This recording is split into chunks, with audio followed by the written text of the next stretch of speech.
Law of chemical combination में remaining laws को पढ़ेंगे, जिसमें हम कवर करेंगे law of multiple proportions, law of reciprocal proportions, law of gaseous volume और लास्ट है एवोगैड्रो लॉ को डिस्कस करेंगे। सबसे पहले हम लॉ ऑफ मल्टीपल प्रपोर्शन को पढ़ेंगे। Law of multiple proportion was given by Dalton in 1803. According to this law, when two elements combine with each other form more than one compound, the different mass of one element that combine with fixed mass of other element are in small whole number और integer। ये नियम क्या कहता है कि जब दो element आपस में कंबाइन होते हैं तो एक से ज्यादा कंपाउंड का फॉर्मेशन करते हैं। अब ये जब कंपाउंड का फॉर्मेशन करते हैं तो ये डिफरेंट मास का जो एलिमेंट है वो कंबाइन होता है फिक्स मास वाले एलिमेंट से। जब कंबाइन होता है तो वो क्या होता है, उसका सिंपल होल नंबर या हम कहें इंटीजर होता है। उसे ही हम लॉ ऑफ मल्टीपल प्रोपोर्शन कहते हैं। इसको हम और एग्जांपल से समझ लेते हैं। लॉ ऑफ मल्टीपल प्रोपोर्शन को फर्दर हम रिपीट कर लेते हैं। जब दो एलिमेंट आपस में कंबाइन होते हैं तो एक से ज्यादा कंपाउंड का फॉर्मेशन करते हैं। अब जब कंपाउंड का फॉर्मेशन करते हैं तो डिफरेंट मास वाला एलिमेंट फिक्स मास वाले एलिमेंट के साथ जब कंबाइन होता है तो ये एक सिंपल रेशो में या हम कहें होल नंबर में रहता है। यहाँ पर है हाइड्रोजन ऑक्सीजन के साथ रिएक्ट कर रहा है। हाइड्रोजन ऑक्सीजन के साथ रिएक्ट कर दो कंपाउंड का फॉर्मेशन कर रहा है, वाटर और H2O2। तो यहाँ पर केमिकल रिएक्शन है hydrogen plus half oxygen molecule, ये कंबाइन होकर H2O वाटर का फॉर्मेशन कर रहा है। इसी के साथ दूसरी जो केमिकल रिएक्शन है हाइड्रोजन और ऑक्सीजन कंबाइन होकर ये दे रहा है हाइड्रोजन पेरोक्साइड। अब यहाँ पर ये दो डिफरेंट कंपाउंड बने हैं। फर्दर हम डेफिनेशन में जाते हैं कि जब डिफरेंट मास वाला एलिमेंट कंबाइन होता है फिक्स मास वाले एलिमेंट के साथ कंबाइन होता है तो वो उसका क्या होता है, सिंपल रेशो होता है, होल नंबर होता है, इंटीजर होता है। तो यहाँ पर है वाटर में हाइड्रोजन कितने पार्ट है, 2 पार्ट है और ऑक्सीजन का है 16 पार्ट। तो यहाँ पर कैसे आया, हाइड्रोजन 1/2 और ऑक्सीजन का एटॉमिक वेट कितना है 16 है। तो यहाँ पर 2 और ऑक्सीजन कितने पार्ट है, 16 पार्ट में कंबाइन हो रहा है। हाइड्रोजन पेरोक्साइड में यहाँ पर हाइड्रोजन कितना है, एटॉमिक वेट 1/2 क्योंकि 2 मॉलिक्यूल है तो ये क्या हो गया 2 हो गया। और ऑक्सीजन कितना है 16/2 = 32। अब ये सेकंड ये कहता है कि जब डिफरेंट मास वाला एलिमेंट फिक्स्ड मास वाले एलिमेंट से कंबाइन होता है तो ये इसका क्या होता है, सिंपल रेशियो होता है। तो यहाँ पर है 16:32 क्योंकि फर्दर डिवाइड होता है तो ये क्या हो गया 1:2 के रेशियो में ये रहेगा। यही इसका है लॉ ऑफ मल्टीपल प्रोपोर्शन है। नेक्स्ट एग्जांपल है लॉ ऑफ मल्टीपल प्रोपोर्शन का।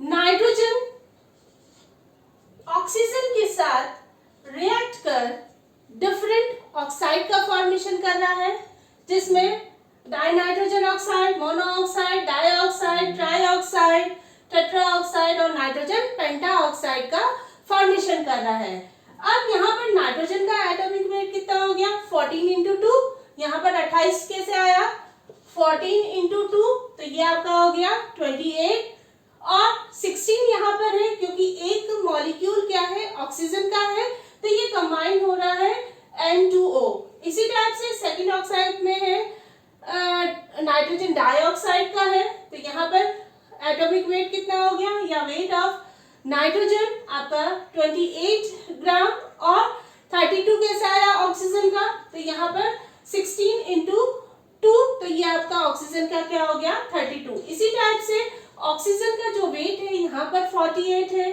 फिर नाइट्रोजन टेट्राऑक्साइड में 64 है, नाइट्रोजन पेंटाऑक्साइड में ऑक्सीजन का वेट कितना है 80 है।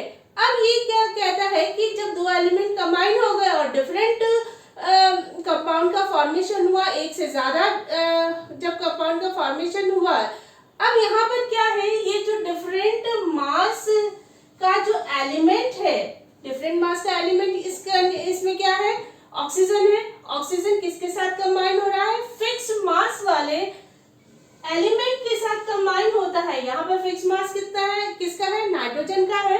तो ये कहता है कि जब डिफरेंट मास वाले एलिमेंट फिक्स मास वाले एलिमेंट के साथ कंबाइन होता है तो वो केवल एक सिंपल रेशो में होता है। रेशो हमारा यहाँ पर क्या हो गया, 16:32:48:64:80, ये सभी 16 से डिवाइड हो रहा है तो सिंपल रेशो क्या हो जाएगा, 1:2:3:4:5 रेशो में होगा। यही है आपका law of multiple proportion. Next है law of reciprocal proportion. This law was given by Jeremias Benjamin Rector in 1794. According to this law, when definite mass of an element A combined with B and C form two compounds AB and AC, if B and C combine to form a compound, their combining mass in simple or multiple ratio, the mass of B and C which combine with constant mass. The law of reciprocal proportion को हम और example के through समझ लेते हैं। ये क्या कहता है, एलिमेंट A जो फिक्स मास है, जब B और C के एलिमेंट के साथ कंबाइन होता है तो डिफरेंट कंपाउंड का फॉर्मेशन कर रहा है। कौन कौन सा, AB और AC का कंपाउंड का फॉर्मेशन कर रहा है। और साथ में ये क्या करता है, B और C आपस में रिएक्ट कर नए कंपाउंड का फॉर्मेशन कर रहा है। अब ये जो कंबाइनिंग मास है ये किसके मल्टीपल या सिंपल रेशो में है, कि जो AB और AC है इसमें जो फिक्स मास है उसके से जो मास कंबाइन हुआ है उसके क्या है, मल्टीपल या सिंपल रेशो में है। इसको और एग्जांपल से समझ लेते हैं। यहाँ पर A हमने क्या लिया, हाइड्रोजन है। हाइड्रोजन का मास क्या है, फिक्स मास है, क्या है, 1 है। B जो एलिमेंट है हमने क्या लिया, सोडियम लिया। C एलिमेंट को हम, ये क्लोरीन है। अब यहाँ पर जब A B और C के साथ रिएक्ट करता है तो क्या बना रहा है, AB और AC, तो हाइड्रोजन सोडियम के साथ रिएक्ट कर क्या बना रहा है, सोडियम हाइड्राइड का फॉर्मेशन कर रहा है।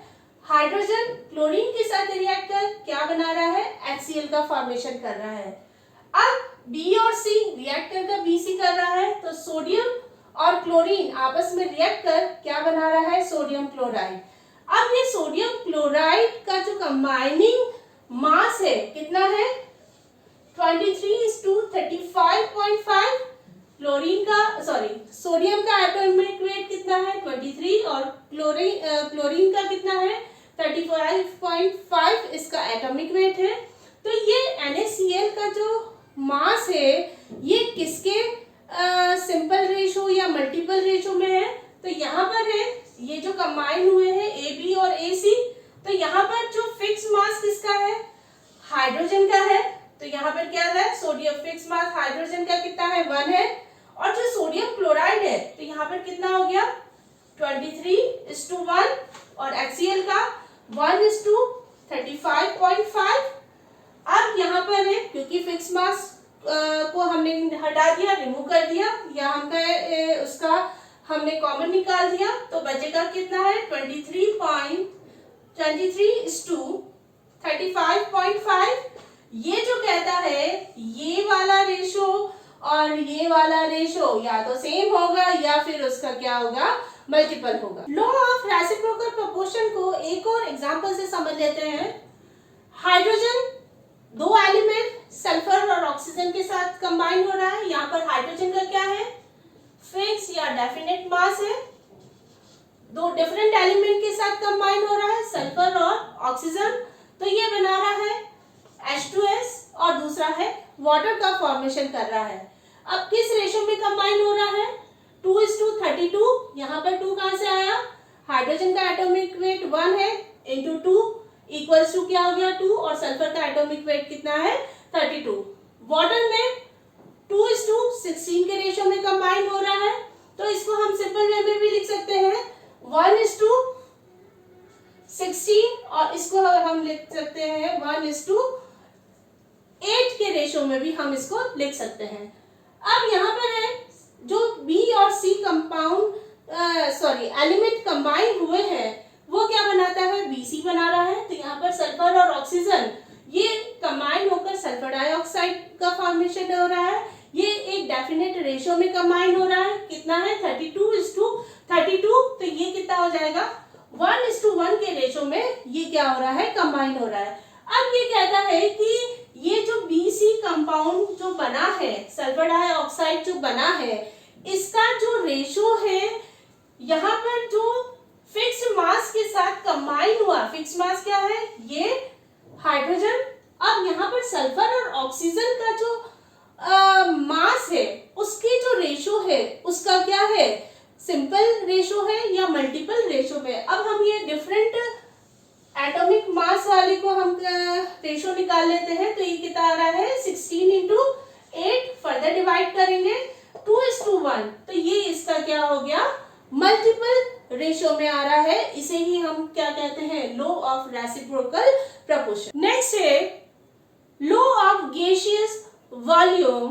This law was given by Gay Lussac in 1809. According this law, when gaseous combine in simple ratio by volume, if the product is in gaseous state, volume of gaseous product are in simple ratio with the volume of gaseous reactant at same temperature और pressure। ये कहता है कि आपका जो gases combine होती है वो एक डेफिनेट रेशो में कंबाइन होती है बाय वॉल्यूम, यानी कि हमने पढ़ा था लॉ ऑफ डेफिनेट प्रोपोर्शन में है कि कोई भी प्रोडक्ट बनता है एक डेफिनेट रेशो में बनता है।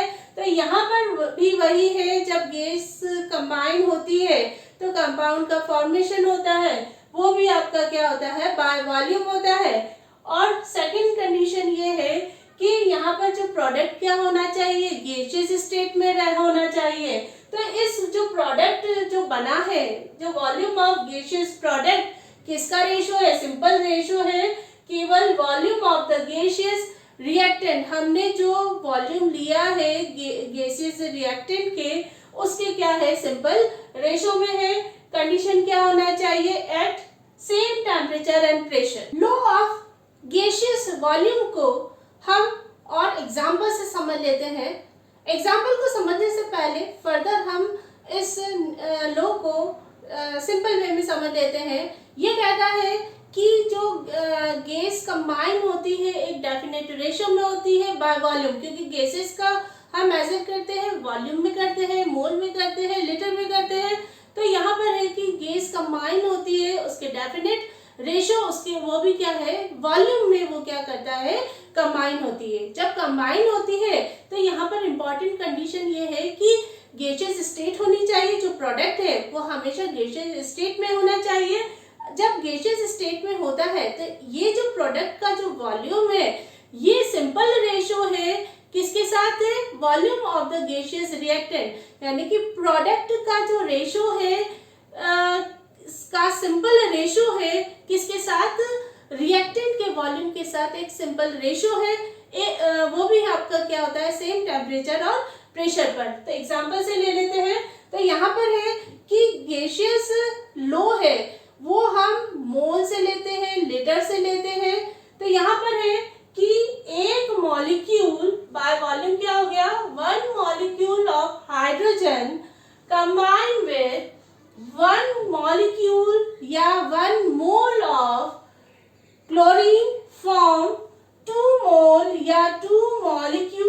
of HCl। अब ये कहता है कि ये जो प्रोडक्ट बना है वो भी क्या है, आपका गैसियस फेज में है, ये सभी गैसियस फेज में है। ये क्या कहता है, जो प्रोडक्ट का जो वॉल्यूम है, सिंपल रेशो है रिएक्टेंट के वॉल्यूम का क्या होता है, सिंपल रेशो होता है। तो क्या हो जाएगा 1:2। एक और एग्जांपल ले लेते हैं हाइड्रोजन ऑक्सीजन का। तो हाइड्रोजन ऑक्सीजन कंबाइन होकर क्या बना रहा है, वाटर मॉलिक्यूल बना रहा है।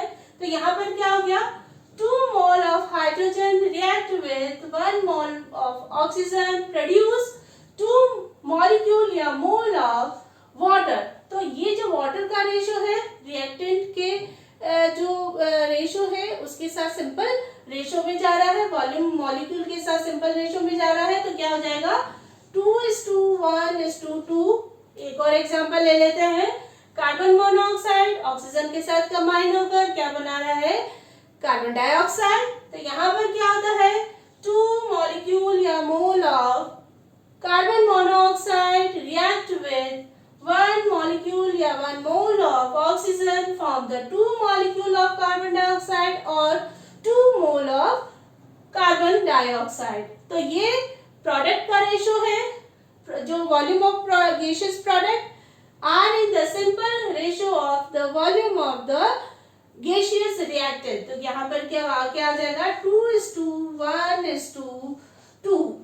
ये तो आपका होता है law of gaseous volume. Last law है एवोगैड्रो लॉ। एवोगैड्रो लॉ में कौन से ईयर में आया, 1811 में आया।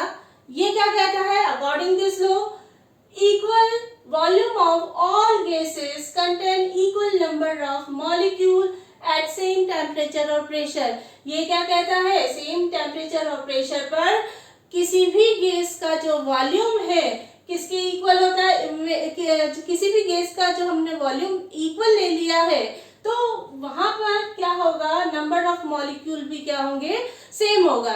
अब ये जो हाइपोथेसिस है उसको कैसे डिराइव किया है या कैसे एक्सप्लेन किया है उसको हम बताते हैं ideal gas equation, PV = nRT, P pressure, V volume and number of mole. यहाँ पर क्या है, R कांस्टेंट है और T टेम्परेचर। तो N = क्या हो गया, PV/RT। तो अब ये जो लॉस कहता है कि चाहे कोई सी भी गैस हो, XYZ कोई सा भी गैस है, उनका वॉल्यूम हमने फिक्स कर लिया, या हम कहें इक्वल वॉल्यूम, यदि 1 लीटर लिया है तो सभी का 1 लीटर है। तो यहाँ पर V क्या है, वॉल्यूम क्या है, इक्वल है सभी गैसेस का, और साथ में हमने क्या कांस्टेंट किया, प्रेशर और टेम्परेचर को हमने कांस्टेंट कर दिया। तो यहाँ पर R ऑलरेडी कांस्टेंट है, तो N यहाँ पर क्या है, नंबर ऑफ मोल या मॉलिक्यूल है, सभी गैसेस के लिए क्या होगा, इक्वल होगा। Thank you guys.